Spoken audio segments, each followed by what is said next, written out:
I want to read a short section of a novel called Brooklyn, which is a new novel. It's set in 1951-52 in Brooklyn, where an Irish girl called Eilish Lacey goes to America. She's not been out of Ireland before.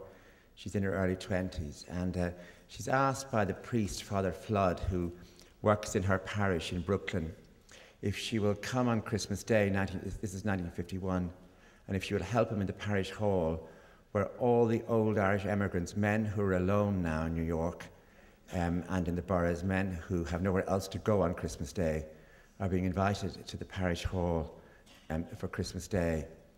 And she works with a pair of women, and they prepare many Christmas dinners, who are called the Miss Murphys. In New York, some of the best early recordings we have of Irish traditional music and singing were made in New York, because there were many more recording studios in the city than there were in Ireland. And a lot of those who came recorded there.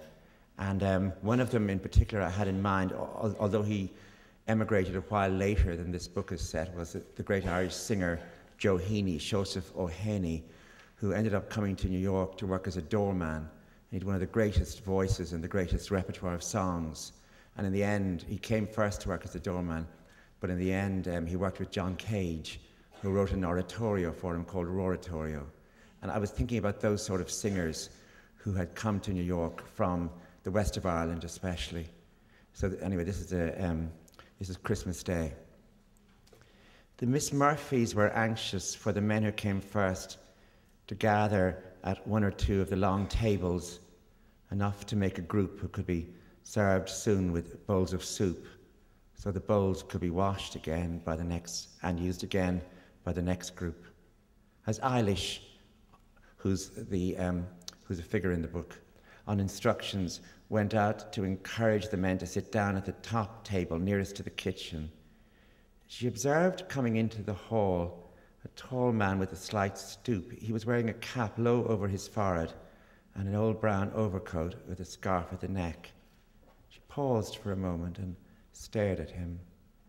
He stood still as soon as he had closed the main door behind him, and it was the way he took in the hall, surveying the scene with shyness and a sort of mild delight, that made Eilish sure for one moment that her father had come into her presence.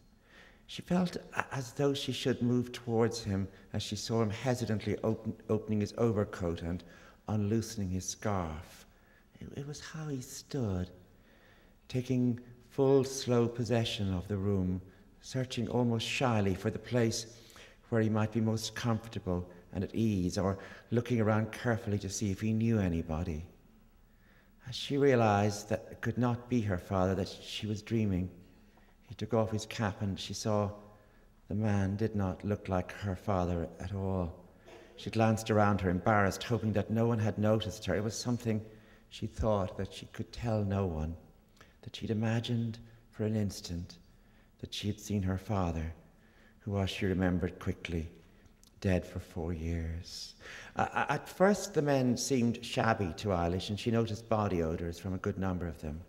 As they sat down and drank their stout, waiting for the soup or the food, she could not believe there were so many of them, some of them so poor-looking and so old. But even the younger ones had bad teeth and appeared worn down. Many were still smoking even as the soup came. She did her best to be polite to them. She observed a change in them soon, however, as they began to talk to each other or shout greetings down the table or enter into low, intense conversations. At first, they had reminded her of men who sat on the bridge in Enniscorthy, or gathered at the seat at Arnold's Cross, or the Louse Bank by the Slaney, or men from the county home, or men from the town who drank too much. But by the time she served them and they turned to thank her, they seemed more like her father and his brothers, and the way they spoke or smiled, the toughness in their faces, softened by shyness. What had appeared stubborn or hard, now strangely tender. As she served the man she had thought was her father, she looked at him carefully, amazed at how little he actually resembled him, as though it had been a trick of the light or something she had completely imagined. She was surprised also to find that he was talking to the man beside him in Irish. By the time they were removing the trifle dishes, the hall was a mass of smoke and animated talk. Men sat in groups with one or two standing behind them. Others moved from group to group, some with bottles of whiskey in brown paper bags that they passed around. When all the cleaning of the kitchen and the filling of garbage cans had been completed, Father Flood suggested that they go out into the hall and join the men for a drink. Some visitors had arrived, including a few women, and Eilish thought as she sat down with a glass of sherry in her hand that it could have been a parish hall anywhere in Ireland on the night of a concert or a wedding, when the young people were all elsewhere dancing or standing at the bar. After a while, Eilish noticed that two men had taken out fiddles and another a small accordion. They'd found a corner and were playing as a few others stood around and listened. Father Flood was moving about the hall with a notebook now, writing down names and addresses and nodding as old men spoke to him. After a while, he clapped his hands and called for silence. But it took a few minutes before he could get everyone's attention. I don't want to interrupt the proceedings, he said, but we'd like to thank a nice girl from Enniscorthy and two nice women from Arklow for their hard day's work. There was a round of applause. As a way of thanking them, there's one great singer in this hall, and we're delighted to see him again this year. He pointed to the man Eilish had mistaken for her father. He was sitting away from Eilish and Father Flood, but he stood up when his name was called and walked quietly towards them. He stood with his back to the wall so that everyone could see him. That man, Miss Murphy whispered to Eilish, has made LPs. When Eilish looked up, the man was signalling to her. He wanted her, it seemed, to come and stand with him. It struck her for a second that he might want her to sing, so she shook her head, but he kept beckoning and people began to turn and look at her. She felt she had no choice but to leave her seat and approach him. She could not think why he wanted her. As she came close, she saw how bad his teeth were. He did not greet her or acknowledge her arrival, but closed his eyes and reached his hand towards hers and held it. The skin on the palm of his hand was soft. He gripped her hand tightly and began to move it in a faint circular motion as he started to sing. His voice was loud and strong and nasal. The Irish he sang in, she thought, must be Connemara Irish, because she remembered one teacher from Galway in the Mercy Convent who had that accent. He pronounced each word carefully and slowly, building up a wildness, a ferocity in the way he treated the melody. It was only when he came to the chorus, however, that she understood the words, Ma bhíonn tú liom as Doreen McCree. And he glanced at her proudly, almost possessively, as he sang these lines. All the people in the hall watched him silently. There were 5 or 6 verses. He sang the words out with pure innocence and charm, so that at times, when he closed his eyes, leaning his large frame against the wall, he did not seem like an old man at all. The strength of his voice and the confidence of his performance had taken over.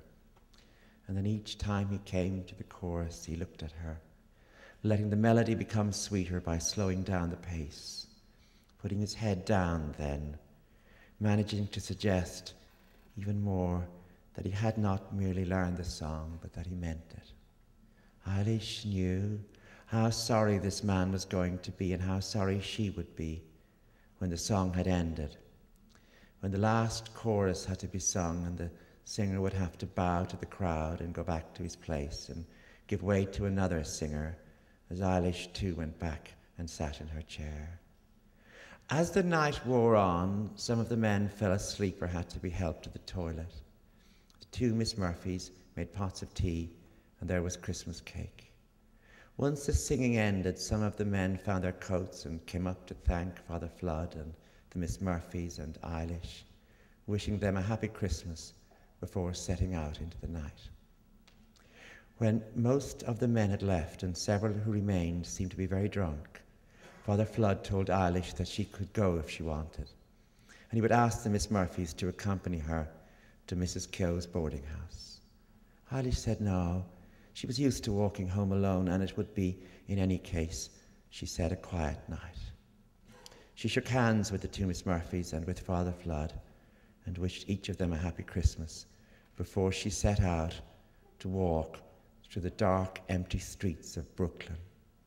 She would, she thought, go straight to her room and avoid the kitchen. She wanted to lie on the bed and go over everything that had happened before falling asleep.